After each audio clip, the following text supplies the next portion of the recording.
बिस्मिल्लाहिर्रहमानिर्रहीम। अस्सलाम वालेकुम। Welcome to my channel Anju का किचन। आज मैं बना रही हूँ गोश्त का अचार, जो कि बहुत मज़ेदार बनता है।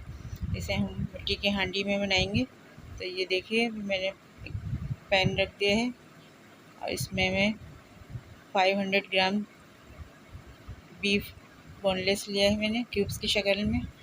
इसे मैं बॉईल करूँगी आधे लीटर पानी में, और इसको गलाना है। तो ज़्यादा नहीं गलाना, बस अच्छा सा टेंडर हो जाए, ये बहुत ज़्यादा नरम नहीं करना है। आधा लीटर पानी डालकर इसको कुक करेंगे। इसमें कुछ भी नहीं डालना है। कवर करके मैं इसको बॉईल करने रख दिया है मैंने। ये देखिए, बॉईल हो गया ये और ड्राई हो गया बिल्कुल। मॉइस्चर इसका ख़त्म कर दिया है मैंने। इसे मैं तैयार करेंगे, मिट्टी की हांडी में बनाएंगे।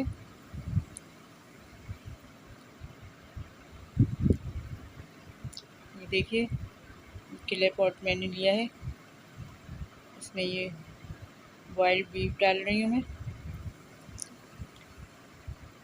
अब इसमें 2 टेबल स्पून कुटी हुई मिर्चें, यानी red chilli flakes 2 table spoon,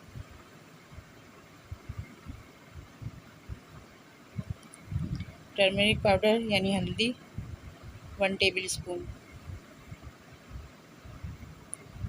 इसमें देखिए, कोरिएंडर सीड, कुटे हुए धनिया 1 टेबल स्पून, ज़ीरा cumin seed 1 tablespoon crushed,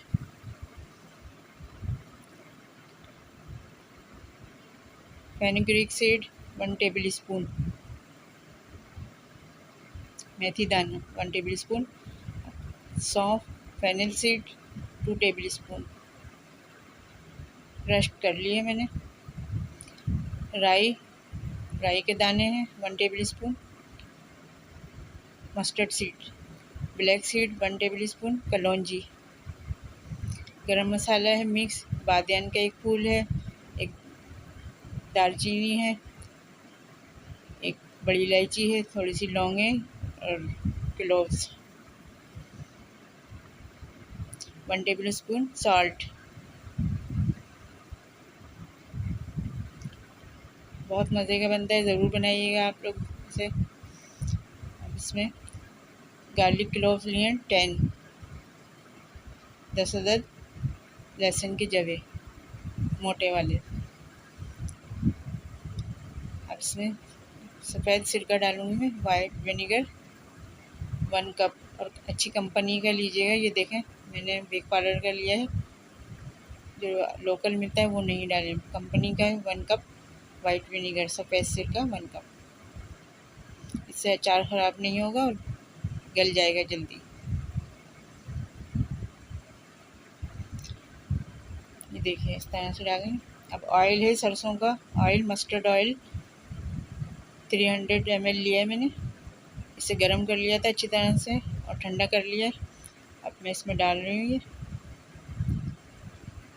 और ये अच्छी तरह ये डूब जाए इसके अंदर, जो डिप हो जाए सारे मसाले और मीट।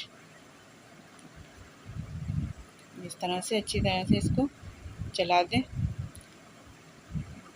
रेसिपी पसंद आए तो मेरे चैनल को सब्सक्राइब करें, लाइक करें, शेयर करें, और मुझे कमेंट्स में बताएं कैसा लगा। ये 2 दिन में तैयार हो जाएगा, आपको फ्रिज में इसे रखना होगा। ये देखिए, इस तरह से अच्छी तरह मिक्स कर दिया। अब इसे कवर करके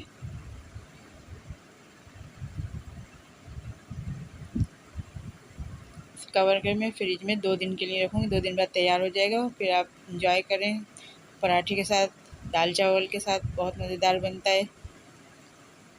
शुक्रिया, अल्लाह हाफिज़।